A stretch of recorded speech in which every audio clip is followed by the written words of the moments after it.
First time ಸಿರಿ ಬರ್ತಾರದು ರಾಣಿಯವ್ರ ಮನೆಗೆ ಅಲ್ವಾ ಸಿರಿ? ರಾಣಿಯವ್ರ ಮನೆಗೆ, ಚಿಕ್ಕಿ ಮನೆಗೆ ಫಸ್ಟ್ ಟೈಮ್ ಎಲ್ಲ ಬರ್ತಾ ಇದ್ದಾರೆ. ನಾನು ಸಿರಿ ಫಸ್ಟ್ ಬಂದ್ವಿ.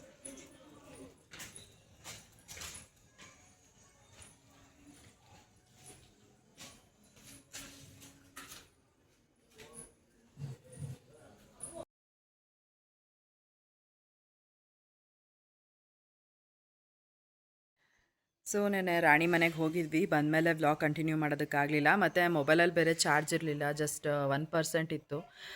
ನನಗೆ ಮನೆಗೆ ಬರ್ತೀನಲ್ಲ, ಹೇಗಿದ್ರು ಬಿಡು ಮನೆಗೆ ಹೋಗಿ ಚಾರ್ಜ್ ಹಾಕೊಳ್ಳೋಣ ಅಂತ ಅಂದ್ಕೊಂಡು ಸುಮ್ಮನೆ ಆಗೋಗ್ಬಿಟ್ಟಿದ್ದೆ. ಬಟ್ ಡೈರೆಕ್ಟ್ ರಾಣಿ ಮನೆಗೆ ಹೋದ್ವಲ್ಲ, ಹಾಗಾಗಿ ಮೊಬೈಲ್ ಚಾರ್ಜ್ ಮಾಡ್ಕೊಳ್ಳೋದಕ್ಕಾಗಲಿಲ್ಲ. ಜಸ್ಟ್ 10%ಅಲ್ಲಿ ಎಷ್ಟಾಗುತ್ತೋ ಅಷ್ಟು ವಿಡಿಯೋ ತೊಗೊಂಡೆ. ಅದಾದಮೇಲೆ ಮೊಬೈಲ್ ಸ್ವಿಚ್ ಆಫ್ ಆಯಿತು.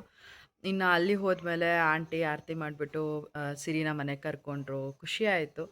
ಆಮೇಲೆ ನಮಗೋಸ್ಕರ ಪಾಯಸ, ವಡೆ, ಪಲಾವ್ ಎಲ್ಲ ಮಾಡಿದರು. ಊಟ ಮಾಡಿಕೊಂಡು ಮನೆಗೆ ಬಂದ್ವಿ. ನಾವು ಅವ್ರ ಮನೆಗೆ ಹೋದಾಗ 8:30 ಅಂತ ಅಂದ್ಕೊತೀನಿ.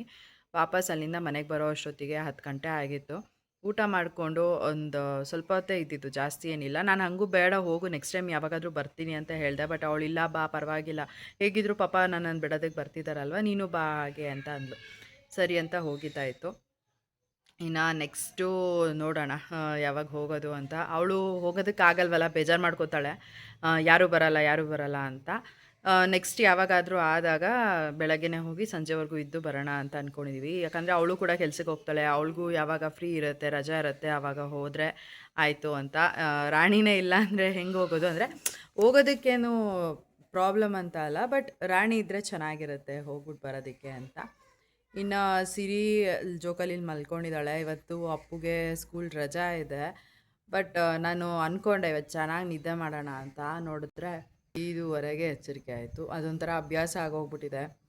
ಲಾಸ್ಟ್ 5:30, ಅದ್ರ ಮೇಲೆ ನನಗೆ ನಿದ್ದೆನೇ ಬರ್ತಾಯಿಲ್ಲ, ಯಾಕೋ ಗೊತ್ತಿಲ್ಲ. ನಾನು ಬೆಳಗ್ಗೆಯಿಂದ ಟ್ರೈ ಮಾಡಿದೆ, ಸರಿ ಮಲ್ಕೊಳ್ಳೋಣ ಒಂದು ಸ್ವಲ್ಪ ಹೊತ್ತು ಅಂತ, ಬಟ್ ಆಗಲಿಲ್ಲ. ಆಮೇಲೆ ಅಪ್ಪನೂ ಕೂಡ ಇವತ್ತೇನೋ ಪಪ್ಪ ಮತ್ತು ಮಮ್ಮಿ ಇಬ್ಬರೂ ಕೂಡ ನಮ್ಮ ಅಮ್ಮನ ಮನೆ ಅಂದರೆ ಅದೇ ನಮ್ಮ ಅಪ್ಪ ಅವ್ರ ಮನೆ ದೇವ್ರಿಗೆ ಹೋಗ್ತಾ ಇದ್ದಾರೆ.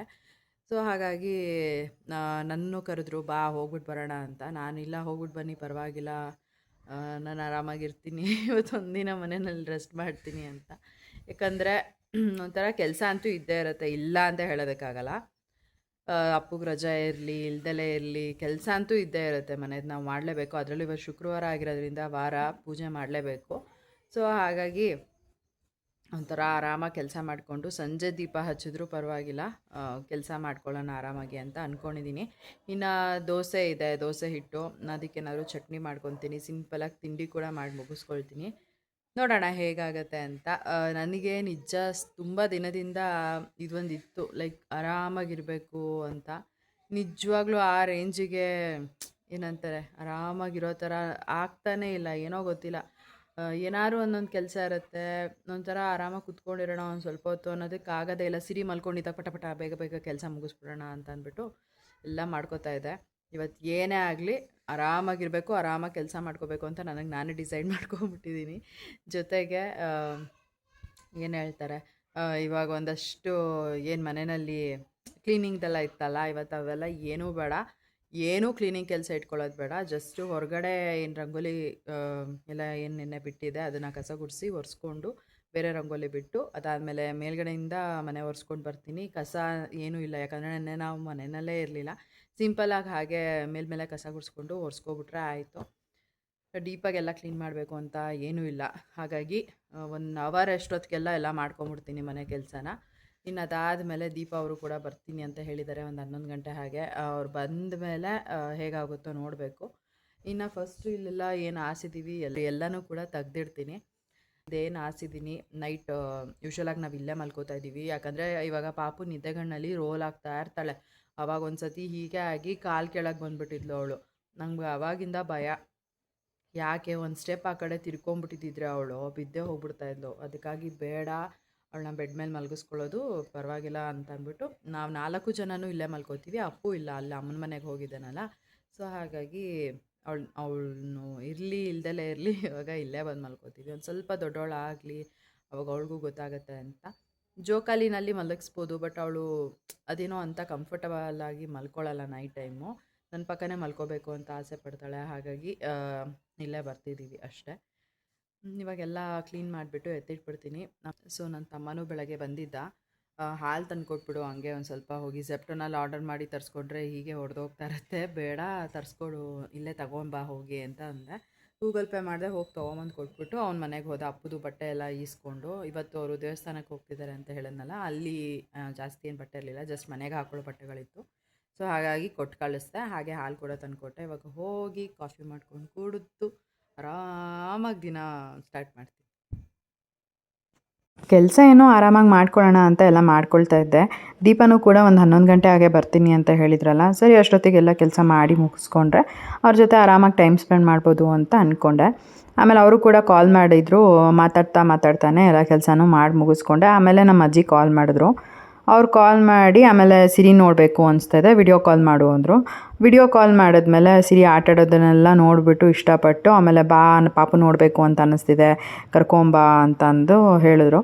ಸರಿ ಅಂತ ಆವಾಗ ಸ್ನಾನ ಮಾಡಿಕೊಂಡು, ಪಾಪುಗೂ ಕೂಡ ಸ್ನಾನ ಮಾಡಿಸಿ ರೆಡಿ ಮಾಡಿಕೊಂಡು ಇವಾಗ ನಮ್ಮ ಅಜ್ಜಿ ಮನೆ ಕರ್ಕೊಂಡು ಹೋಗ್ತಾ ಇದ್ದೀನಿ ಸಿರಿನ.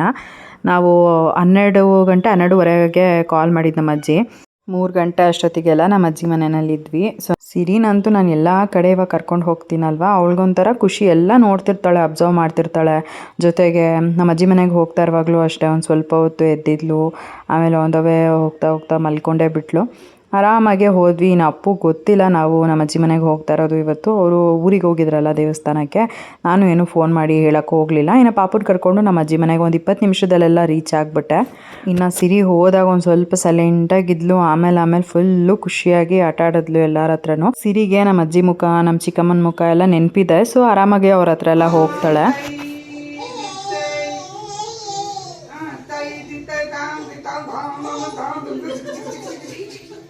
ಯಾರಾದ್ರೂ 6 ತಿಂಗಳು ಮಗನ್ನ ಹಿಂಗೆ ಆಡ್ತಾರ, ಮನೆ ಕತ್ತಾರೆ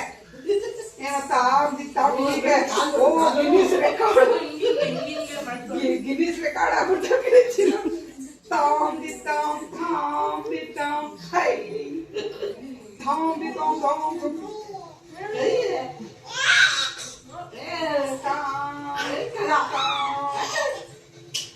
ಮಾಡ್ಬಾರ್ದವಾ, ಎಲ್ಲ ದೃಷ್ಟಿ ಹಾಕ್ಕೊಡ್ತಾರೆ. ಕಣ್ಣತ್ರ ನೋಡು, ಒಂದೇ ಒಂದು ಕೂಗಿ ಹೋಗಿ ಅಪ್ಪಾಜಿ ನೋಡುತ್ತಂತೆ. ಇದು ಯಾವುದೋ ಬೇರೆಯವ್ರ ಮನೇಲಿ ಅಂಕಲ್ಗೆ ಬಂದಾಗ ಎದ್ರುಕೋತಾರ ಗೊತ್ತಾ, ಹಂಗೆ ಎದ್ರುಕೋತಾವಳ ಅಪ್ಪಾಜಿ ನೋಡ್ಬಿಟ್ಟು. ಅಪ್ಪಾಜಿ ಅದು ಅಳಬಾರದು ಚಿನಿ,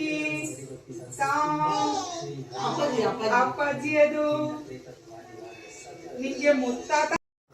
ಸಿರಿ ಸಿರಿ ಸಿರಿ ಬಾ ಬಾ ಇಲ್ಲಿ ಬಾ ಸಿರಿ ಬಾ ಬಾ ಬಾ ಬಾ ಇಲ್ಲಿ ಬಾ ಸಿರಿ ಬಾ, ಮುಂದೆ ಬಾ.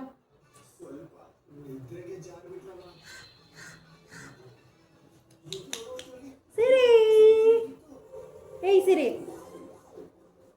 ಹೋಗು ಬಾಯ್ಲಿ.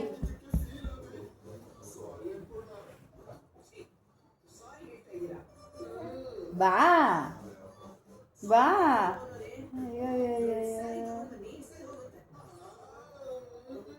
ಅದೇನೋ ಗೊತ್ತಿಲ್ಲ, ನಮ್ಮ ತಾತನ ನೋಡಿಬಿಟ್ಟು ಫುಲ್ಲು ಅಳ್ತಾಳೆ. ಹೋಗಿದ್ರು ಹೋಗಲ್ಲ, ಅವ್ರು ಎತ್ಕೊಂಡ್ರೆ ಖುಷಿಯಾಗಿ, ನೋಡಿದ್ರೆ ಇವಳು ಫುಲ್ ಜೋರಾಗಿ ಹತ್ಬಿಡೋ ಅವಳು.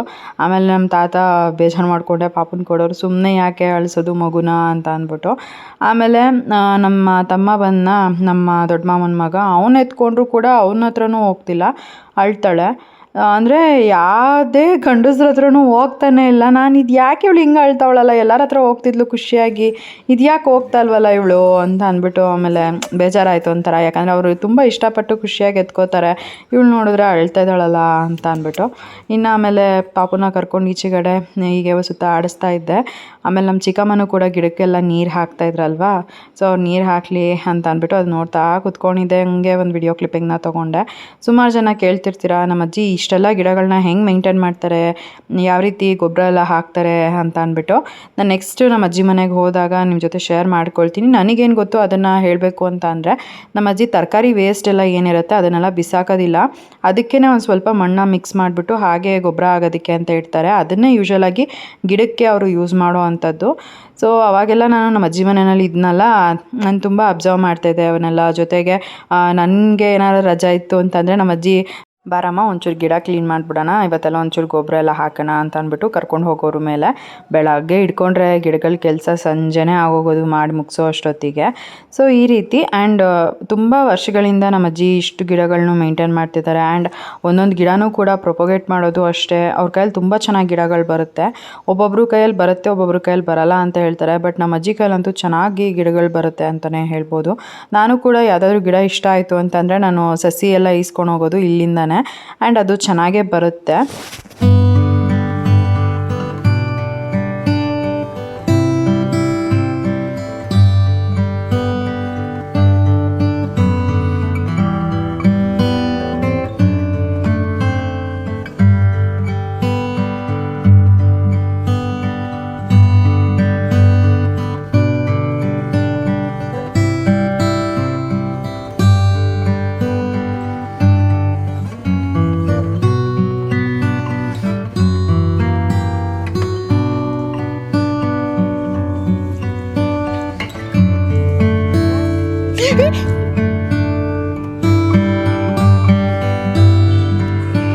ಸೊ ಇಲ್ಲಿ ಹೀಗೆ ಮಾತಾಡ್ತಾ ಕೂತ್ಕೊಂಡಿದ್ವಿ. ನಮ್ಮ ತಾತ ಏನೋ ಹುಡ್ಕೋದಕ್ಕೆ ಹೋಗಿ ಈ ಒಂದು ಲೆಟರ್ ಸಿಕ್ತು ಅಂತ ತೊಗೊಂಬಂದರು.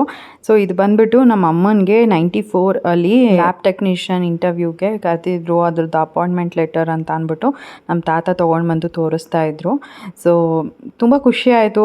ಅಲ್ಲಿಂದ ಇಲ್ಲಿವರೆಗೂ ಎಲ್ಲ ಒಂದೊಂದು ಪಿನ್ ಪಾಯಿಂಟ್ ಮಕ್ಳದೂ ಕೂಡ ಅಷ್ಟು ಸೇಫಾಗಿ ಇಟ್ಕೊಂಡಿದ್ದಾರೆ. ನಾನು ಯಾವತ್ತೂ ಕೂಡ ಇದು ನೋಡಿರಲಿಲ್ಲ, ಹೇಳೋರು ಕೇಳಿಸ್ಕೊಂಡಿದ್ದೆ ಅಷ್ಟೇ. ಬಟ್ ಆ ಲೆಟರ್ ಏನಿದೆ ತೊಗೊಂಬಂದು ತೋರಿಸಿದ್ರಲ್ಲ, ಅವಾಗ ನಿಜ ತುಂಬ ಖುಷಿ ಆಯಿತು. ಆವತ್ತು ನಮ್ಮಮ್ಮ ಕೆಲಸಕ್ಕೆ ಜಾಯಿನ್ ಆಗಿದ್ದಿದ್ರೆ ಇವತ್ತಿಗೆ ಇನ್ನೇನು ಒಂದು 6 ಇಯರ್ಸ್ ಇರ್ತಿತ್ತು ರಿಟೈರ್ಮೆಂಟಿಗೆ. ಆ್ಯಂಡ್ ಚೆನ್ನಾಗಿರ್ತಿತ್ತು ಅಂತ ಅನ್ನಿಸ್ತು. ಸೊ ಇದು ಈ ಥರ ಅಪಾಯಿಂಟ್ಮೆಂಟ್ ಲೆಟರ್ ಏನು ಬಂದಿತ್ತು ಇಂಟರ್ವ್ಯೂಗೆ ಅಂತ. ಸೊ ಅದ್ರದ್ದು ಲೆಟರ್ ತೊಗೊಂಡು ಬಂದು ತೋರಿಸಿದಾಗ ನನಗೆ ಹಂಗೆ ಅನ್ನಿಸ್ತು. ಆ್ಯಂಡ್ ಯಾರದೇ ಅಪ್ಪ ಅಮ್ಮಂಗಾದ್ರೂ ಕೂಡ ಅದು ಇರುತ್ತೆ ಅಲ್ವಾ, ನನ್ನ ಮಕ್ಕಳು ಹೋದ್ಮೇಲೆ ಕೆಲಸಕ್ಕೆ ಹೋಗಬೇಕು ಅನ್ನೋದೆಲ್ಲ. ಸೊ ನಮ್ಮ ತಾತಂಗೂ ಕೂಡ ಇತ್ತು ಅದು. ಅವರು ಯಾವಾಗಲೂ ಹೇಳ್ತಿದ್ರು, ಬಟ್ ಯಾವತ್ತೂ ಕೂಡ ಈ ಲೆಟರ್ ತೋರಿಸಿರ್ಲಿಲ್ಲ. ಹೀಗೆ ಏನೋ ಹುಡ್ಕೋವಾಗ ಸಿಕ್ತು. ನೆಕ್ಸ್ಟ್ ಟೈಮ್ ಯಾವಾಗಾದರೂ ಬಂದಾಗ ತೋರಿಸೋಣ ಅಂತ ಅಂದ್ಬಿಟ್ಟು ಎತ್ತಿಕ್ಕಿದ್ರಂತೆ. ಅದನ್ನು ತೊಗೊಂಬಂದು ತೋರಿಸಿದ್ರು. ಇವಾಗ ಕೆಳಗಡೆ ಹೋದೆ. ಕೆಳಗಡೆ ನಮ್ಮ ದೊಡ್ಡ ಮಾಮನ ಅತ್ತೆನೆಲ್ಲ ಮಾತಾಡ್ಸ್ಕೊಂಬರೋಣ ಅಂತ ಪಾಪನ ಕರ್ಕೊಂಡು ಅಲ್ಲಿ ನೋಡ್ಬೋದು.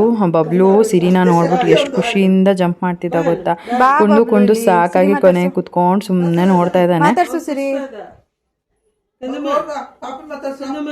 ಇಲ್ಲಿ ಪಾಪು ನೀನ್ ಬೇಡ, ನೀನ್ ಬೇಡ ಬಿಡು, ನೀನ್ ಬೇಡ, ನೀನು ಬೇಡ, ನಂಗೆ ಬೇಡ, ಬಬ್ಲು ಬೇಡ, ಬಬ್ಲು ಬೇಡ, ಇಲ್ಲಿ ಬಬ್ಲು ಬೇಡ, ಬಾ ಬಾ ಬಾ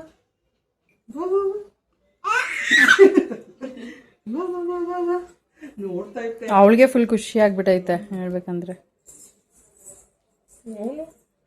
ಅಯ್ಯಯ್ಯೋ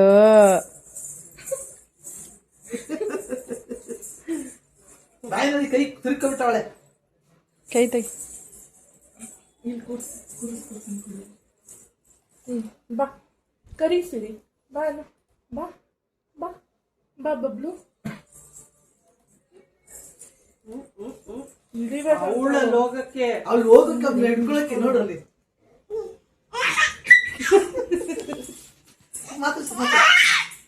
ಮಾತಾಡ್ಸಮ್ಮ. ಕಾಲ್ ನೋಡು, ತಯ್ಯ ಮಾಡಮ್ಮ.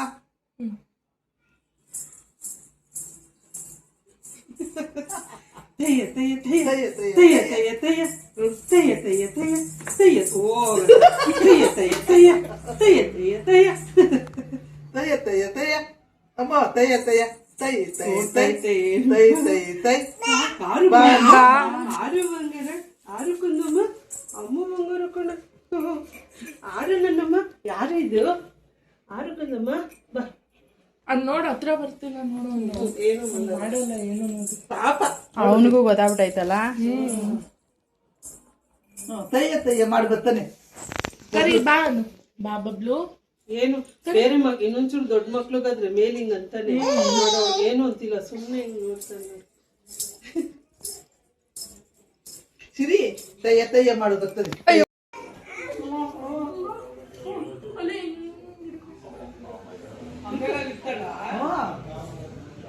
ಬಾ 6:30 ಆಯ್ತು ಬಾರ ಬಿದ್ದೈತೆ.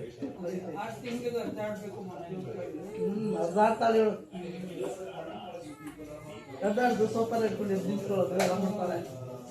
ಬ್ಯಾಲೆನ್ಸ್ ಎಲ್ಲ ಚೆನ್ನಾಗಿರ್ತಾರೆ. ಇನ್ನು ನಮ್ಮ ಅಜ್ಜಿ ಅಂತೂ ಮಧ್ಯಾಹ್ನ ಕರ್ಕೊಂಡು ಹೋದಾಗ ಅವಳು ಮನೆಯಲ್ಲಿ ಎಲ್ಲರ ಜೊತೆ ಆಟಾಡ್ತಿದ್ಲಲ್ಲ, ಅದನ್ನೆಲ್ಲ ನೋಡಿ ತುಂಬ ಖುಷಿಪಟ್ಟರು. ಮತ್ತು ಅದು ಎಷ್ಟು ಸತಿ ದೃಷ್ಟಿ ತೆಗೆದ್ರು ಸಿರಿಗೆ, ಹೋಗ್ತಾ ಬರ್ತಾ ದೃಷ್ಟಿ ತೆಗಿತಾನೇ ಇದ್ದರು. ದೃಷ್ಟಿ ಆಗುತ್ತೆ ಮಗುಗೆ, ಅವಳು ಇಷ್ಟೆಲ್ಲ ಆಟಾಡ್ತಾಳೆ ಅಂತೆಲ್ಲ ಅಂದ್ಬಿಟ್ಟು. ಆಮೇಲೆ ಇಲ್ಲಿ ಬಬ್ಲು ಜೊತೆ ಸ್ಟಾರ್ಟಿಂಗಲ್ಲಿ ಫುಲ್ ಖುಷಿಯಾಗಿ ಆಟಾಡ್ತಾ ಇದ್ಲು. ಆಮೇಲೆ ಲಾಸ್ಟಲ್ಲಿ ಅಲ್ವಾ ಬಬ್ಲು ಬೊಗ್ಳುತ್ತಾ ಇದ್ದ. ಅದನ್ನ ನೋಡಿಬಿಟ್ಟು ಸ್ಟಾರ್ಟಿಂಗಲ್ಲಿ ಒಂದಷ್ಟು ಟೈಮ್ ಸುಮ್ಮನೆ ಮುಖ ನೋಡ್ತಾ ಇದ್ಲು. ಆಮೇಲೆ ಅಳೋಕ್ಕೆ ಸ್ಟಾರ್ಟ್ ಮಾಡಿಬಿಟ್ಲು. ಸರಿ ಇನ್ನು ಬೇಡ ಬಿಡು ಸಾಕು, ಇಷ್ಟು ತನಕ ಆಟಾಡಿದ್ದಾಳೆ, ಮನೆ ಕರ್ಕೊಂಡು ಹೋಗೋಣ ಮೇಲೆ ಅಂತ ಅಂದ್ಬಿಟ್ಟು ಆಮೇಲೆ ಮೇಲ್ಗಡೆ ಕರ್ಕೊಂಡು ಹೋದೆ. ಆಮೇಲೆ ನಾವು ಕೂಡ ಹೊರಡಬೇಕಾಗಿತ್ತು. ನಾನು ಮಧ್ಯಾಹ್ನ ಬಂದು ಸಂಜೆ ಹೋಗ್ತೀನಿ ಅಂತಲೇ ಹೇಳಿದ್ದಿದ್ದು, ಯಾಕಂದರೆ ನಾಳೆ ಹಾಗೆ ನಾನು ಹೊನ್ನವ ಕ್ಷೇತ್ರಕ್ಕೆ ಹೋಗಬೇಕು. ಇನ್ನು ಮನೆಯಲ್ಲೆಲ್ಲ ಕೆಲಸ ಮಾಡಿಕೊಂಡು ದೇವಸ್ಥಾನಕ್ಕೆ ಹೋಗೋದಕ್ಕೆ ತುಂಬ ಲೇಟ್ ಆಗಿಬಿಡುತ್ತೆ. ಬೆಳಗ್ಗೆ ನಾನು ಹೋಗ್ತೀನಿ ಅಂದ್ರೂ ಮನೆಗೆ. ಸೊ ಹಾಗಾಗಿ ಇವಾಗಲೇ ಹೋಗೋಣ ಅಂತ ಅಂದ್ಬಿಟ್ಟು ಅಷ್ಟೇ. ಇನ್ನು ನಮ್ಮ ಚಿಕ್ಕಪ್ಪ ಕೂಡ ಮೈಸೂರಿಂದ ಬರ್ತಾಯಿದ್ರು. ಅವ್ರು ಬಂದಮೇಲೆ ಅವ್ರನ್ನೂ ಕೂಡ ಮಾತಾಡಿಸ್ಕೊಂಡು ಒಟ್ಟಿಗೆ ಹೊರಡೋಣ. ಇನ್ನು ಇಷ್ಟೊತ್ತೇ ಇದ್ದೀನಿ, ಇನ್ನೇನು ಜಾಸ್ತಿ ಟೈಮ್ ಆಗಲ್ಲ, ಬೇಗನೆ ಬರ್ತಿದ್ದಾರೆ ಅಂತ ಹೇಳ್ತಿದ್ರಲ್ವ. ಸೊ ಹಾಗಾಗಿ ಅವ್ರನ್ನೂ ಮಾತಾಡ್ಸ್ಕೊಂಡು ಹಾಗೆ ಹೊರಡೋಣ ಅಂತ. ಇನ್ನು ಸಿರಿ ಅಂತೂ ನೋಡಿ ಬಬ್ಲು ಸ್ಟಾರ್ಟಿಂಗಲ್ಲಿ ಚೆನ್ನಾಗಿ ಮಾತಾಡ್ಸ್ತಿದ್ದೆ, ಆಮೇಲೆ ಹೋದರೆ ಬೊಗಳುತ್ತಾ ಇದೆ ಯಾಕೋ ಸಿರಿನ ನೋಡಿಬಿಟ್ಟು. ಆಮೇಲೆ ಅವಳು ಕೂಡ ಒಂದು ಸ್ವಲ್ಪ ಗಾಬರಿ ಮಾಡ್ಕೊಂಡಂಗೆ ಆಗ್ತಿದ್ಲ. ಅದಕ್ಕೆ ರಕ್ಷು ಎತ್ಕೊಂಡು ಸಮಾಧಾನ ಮಾಡ್ತಾಯಿದ್ಲು. ಇನ್ನು ನಮ್ಮ ರಕ್ಷು ಹೊರಗಡೆ ಈ ಒಂದು ಪ್ಲ್ಯಾಂಟ್ನ ಮೀಶೋಯಿಂದ ತರಿಸ್ಕೊಂಡಿದ್ದೆ ಅಂತ ಅಂದ್ಬಿಟ್ಟು ಹೇಳ್ತಾ ಇದ್ಲು. ನನಗೂ ಕೂಡ ಆ ಒಂದು ಗಿಡ ತುಂಬ ಇಷ್ಟ ಆಯಿತು. ನಾನು ಇಲ್ಲೇ ನಿಯರ್ ಬೈ ನರ್ಸರಿನಲ್ಲೇ ತೊಗೊಂಡಿರೋದು ಅಂತ ಅಂದ್ಕೊಂಡಿದ್ದೆ. ಆಮೇಲೆ ಹೇಳ್ತಿದ್ದಾಳೆ ನಾನು ಮೀಶೋಯಿಂದ ತೊಗೊಂಡೆ, ಚೆನ್ನಾಗಿ ಬರುತ್ತೆ ಅಂತಲೇ ಅಂದ್ಕೊಂಡಿರಲಿಲ್ಲ, ತುಂಬ ಚಿಕ್ಕದಾಗಿ ಬರುತ್ತೆ ಅಂತ ಅಂದ್ಕೊಂಡಿದ್ದೆ, ಬಟ್ ಚೆನ್ನಾಗಿ ಕೊಟ್ಟಿದ್ದಾರೆ ಅಂತ ಅಂದ್ಬಿಟ್ಟು ಹೇಳಿದ್ಲು. ಅದೇ ಅಲ್ಲಿ ಒಂದು ಪಿಂಕ್ ಕಲರ್ ಫ್ಲವರ್ ಇತ್ತಲ್ಲ, ಆ ಒಂದು ಪ್ಲ್ಯಾಂಟು. ಸೊ ನಾನು ಕೂಡ ಲಿಂಕ್ ಕಳಿಸು, ನಾನು ಕೂಡ ಬೈ ಮಾಡ್ತೀನಿ ಅಂತ ಹೇಳ್ತಿದ್ದೆ. ರಕ್ಷುಗೆ ಗಿಡಗಳು ಅಂದರೆ ತುಂಬ ಇಷ್ಟ, ಎಷ್ಟು ಚೆನ್ನಾಗಿ ಮೇಂಟೈನ್ ಮಾಡಿದ್ದಾಳೆ ನೋಡ್ಬೋದು. ಆ್ಯಂಡ್ ಇಷ್ಟು ಗಿಡನ ನಾವು ನೀಟಾಗಿ ಇಟ್ಕೋಬೇಕು, ಮೇಂಟೈನ್ ಮಾಡಬೇಕು ಅಂದರೆ ಅಷ್ಟು ಈಸಿ ಅಲ್ಲ. ಒಂದಿನ ನೋಡ್ಕೊತೀವಿ, 2 ದಿನ ನೋಡ್ಕೊತೀವಿ, ಅದೇ ಕನ್ಸಿಸ್ಟೆನ್ಸಿ ಮೇಂಟೈನ್ ಮಾಡಿದ್ರೆ ಗಿಡಗಳು ಕೂಡ ತುಂಬ ಚೆನ್ನಾಗೇ ಇರುತ್ತೆ. ಇನ್ನು ಮೇಲ್ಗಡೆ ಕರ್ಕೊಂಬಂದಿದ್ದ ತಕ್ಷಣ ಸಿರಿ ಕೂಡ ನಿದ್ದೆ ಮಾಡಿಬಿಟ್ಲು. ಇನ್ನು ನಮ್ಮ ಚಿಕ್ಕಪ್ಪ ಕೂಡ ಬಂದ್ರಲ್ವ, ಅವರೊಟ್ಟಿಗೆ ಒಂದು ಸ್ವಲ್ಪ ಹೊತ್ತು ಕೂತ್ಕೊಂಡು ಮಾತಾಡಿಕೊಂಡು ಅದಾದಮೇಲೆ ಊಟ ಮಾಡಿ ನಾನು ಕೂಡ ಮನೆಗೆ ಹೊರಟೆ. ತುಂಬ ಲೇಟ್ ಆಗೋಗ್ಬಿಡುತ್ತೆ ಇನ್ನು ಅಂತ ಅಂದ್ಬಿಟ್ಟು. ಆಮೇಲೆ ಒಂದೊಂದು ಸತಿ ಏನು ಗೊತ್ತಾ, ಒಂದು 9 ಗಂಟೆ 9:30 ಮೇಲೆ ನಾವು ಆಟೋ ಬುಕ್ ಮಾಡ್ತೀವಿ ಅಂತಂದರೆ ಸ್ವಲ್ಪ ಜಾಸ್ತಿ ಪ್ರೈಸೇ ತೋರಿಸುತ್ತೆ. ಸೊ ನಾನು ಅಂದ್ಕೊಂಡೆ ಒಂದು 8:30 ಅಷ್ಟೊತ್ತಿಗೆಲ್ಲ ಹೊರಟ್ಬಿಡೋಣ ಅಂತ. ಇಲ್ಲಿಂದ ನಮ್ಮ ಮನೆಗೆ ಹೋಗೋದಕ್ಕೆ ಒಂದು 25 ನಿಮಿಷ ಸಾಕು. ಏನಾದರೂ ಟ್ರಾಫಿಕ್ ಇತ್ತು ಅಂದರೆ ಒಂದು 5 ನಿಮಿಷ ಹೆಚ್ಚು ಕಡಿಮೆ ಆಗುತ್ತೆ ಅಷ್ಟೇ, ಬೇಗನೆ ಹೊರಟೋಗ್ಬಿಡ್ತೀನಿ. ಸೊ ಇವಾಗ ನಮ್ಮ ಚಿಕ್ಕಪ್ಪ ಬಂದಮೇಲೆ ಅವ್ರ ಹತ್ರ ಮಾತಾಡಿಕೊಂಡು ಊಟ ಎಲ್ಲ ಮಾಡಿಕೊಂಡು ನಾನು ಮನೆಗೆ ಹೊರಟೆ. ಜೀವನ್ ಕೂಡ ಆಫೀಸಿಂದ ಬಂದಿದ್ದರು. ನಾನು ಅವ್ರಿಗೆ ಹೇಳಿಬಿಟ್ಟೆ ಬಂದಿದ್ದು ಈ ಥರ ಹೋಗ್ತಾ ಇದ್ದೀನಿ ಅಂತ. ಅವರು ಯಾವಾಗ ಬರ್ತೀಯ, ನಾಳೆ ದೇವಸ್ಥಾನಕ್ಕೆ ಹೋಗ್ಬೇಕಲ್ವಾ ಅಂತ ಕೇಳ್ತಿದ್ರು. ಆಮೇಲೆ ಹೇಳಿದೆ ಇಲ್ಲ ಸಂಜೆನೇ ಬಂದುಬಿಡ್ತೀನಿ ಅಂತ. ನಮ್ಮ ತಾತನೂ ಕೂಡ ಬೈತಾಯಿದ್ರು, ಹಿಂಗೆ ಬಂದು ಹಿಂಗೆ ಹೋಗೋದಕ್ಕೆ ಬಂದ ಅಂತ ಅಂದ್ಬಿಟ್ಟು. ನಾನು ಅದಕ್ಕೆ ನಾಳೆ ದೇವಸ್ಥಾನಕ್ಕೆ ಹೋಗಬೇಕು ಅಂತಲೇ ಎಲ್ಲರ ಹತ್ರ ಕಾರಣ ಹೇಳಿಬಿಟ್ಟು ಆಮೇಲೆ ಬಂದಿದ್ದಾಯಿತು. ಸೊ ಒಂದು ಸ್ವಲ್ಪ ಹೊತ್ತಿದ್ದೆ, ಚೆನ್ನಾಗಿತ್ತು, ಖುಷಿ ಆಯಿತು. ನನ್ನ ಮಗಳಿಗೂ ಕೂಡ ಒಂಥರ ಪ್ಲೇಸ್ ಚೇಂಜ್ ಆಯಿತು. ಸೊ ಅವಳಿಗೂ ಕೂಡ ಇಷ್ಟ ಆಗಿರುತ್ತೆ ಅಂತ ಅಂದ್ಕೊಳ್ತೀನಿ. ಆ್ಯಂಡ್ ಇವತ್ತಿನ ಈ ಒಂದು ವಿಡಿಯೋನ ಕೂಡ ನಾನು ಇಲ್ಲಿಗೆ ಎಂಡ್ ಮಾಡ್ತೀನಿ. ಇವತ್ತಿನ ಈ ಒಂದು ವಿಡಿಯೋ ನಿಮ್ಗೆ ಇಷ್ಟ ಆಗಿದ್ರೆ ಲೈಕ್ ಮಾಡಿ, ಕಮೆಂಟ್ ಮಾಡಿ, ಶೇರ್ ಮಾಡಿ. ಇನ್ನೂ ಯಾರು ನನ್ನ ಯೂಟ್ಯೂಬ್ ಚಾನಲ್ನ ಸಬ್ಸ್ಕ್ರೈಬ್ ಮಾಡ್ಕೊಳ್ತಾರೆ ನೋಡ್ತಾ ಇದ್ದೀರಾ, ದಯವಿಟ್ಟು ನನ್ನ ಯೂಟ್ಯೂಬ್ ಚಾನಲ್ನ ಸಬ್ಸ್ಕ್ರೈಬ್ ಮಾಡಿಕೊಂಡು ನೋಡಿ. ಸಿಗೋಣ ಮುಂದಿನ ವಿಡಿಯೋನಲ್ಲಿ. Thanks for watching. ಬಾಯ್.